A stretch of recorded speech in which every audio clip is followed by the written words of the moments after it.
Mon idée n'était pas de montrer le candidat, sa tête, son expression ou le message qu'il avait à passer, mais plutôt de montrer tout ce qui pouvait se passer autour. Ici, on voit, il y a le chef d'état-major qui indique à Sarkozy un truc, Sarkozy qui serre la main, un journaliste qui prend une photo, des journalistes qui suivent, le maire qui accueille dans un décor très français.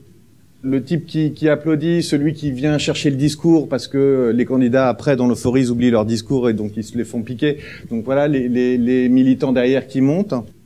Tout ça, ça se déplace en meute derrière le candidat, avec le candidat. On reçoit un mail avec marqué « On est à 36,50 m de la scène face à la scène ». Qu'est-ce qu'on fait quand on n'a pas la commande d'une image stéréotypée?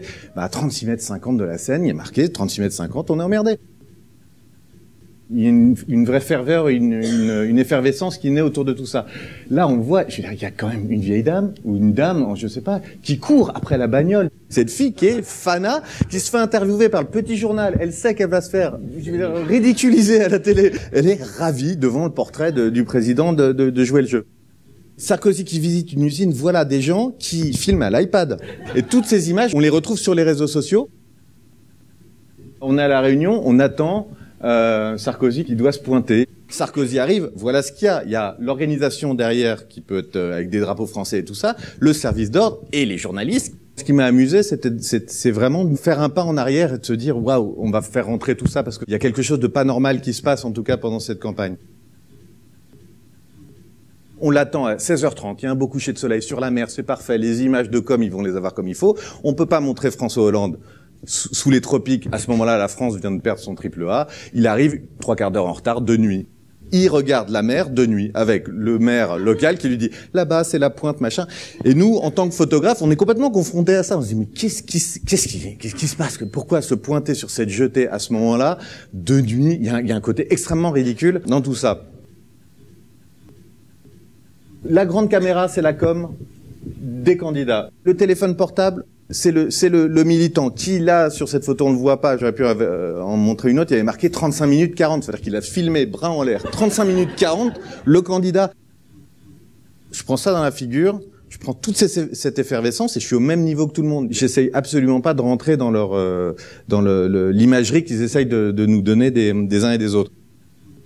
On joue des coudes, on essaye de trouver le petit angle dans lequel on va pouvoir prendre la photo, trouver l'expression qu'on a envie de chercher, etc. Il finit son discours, je monte sur la scène, et sur la scène, je vois que son discours a pas été retiré, donc je dis à un mec du service d'ordre, le discours a pas été retiré, il va chercher le discours, hop, je me mets au-dessus, et la main qu'on voit là, c'est le service d'ordre qui me pousse. On essaye de faire des images propres dans une profusion d'images, et ça c'est très compliqué. J'utilise le terme de gonzo parce que c'est rentré dedans, voilà, c'est pas de l'image filaire, c'est pas de l'image attendue, c'est pour ça que j'ai la chance d'avoir des supports qui me permettent de montrer des images un peu différentes.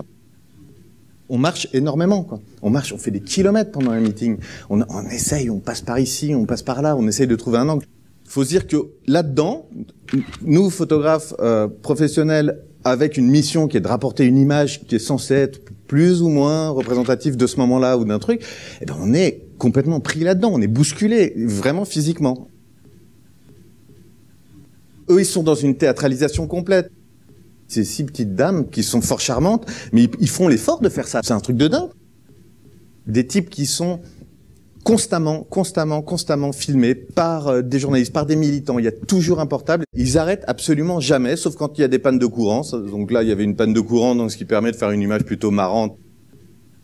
Quand on est en reportage à l'étranger, on arrive dans un endroit un peu difficile, un peu, je parle pas de conflit spécialement, mais un endroit en tout cas inconnu, qu'il faut vraiment appréhender, il faut vraiment essayer de comprendre, essayer de se placer par rapport à ça. Moi, la campagne présidentielle, je l'ai vue de cette manière-là.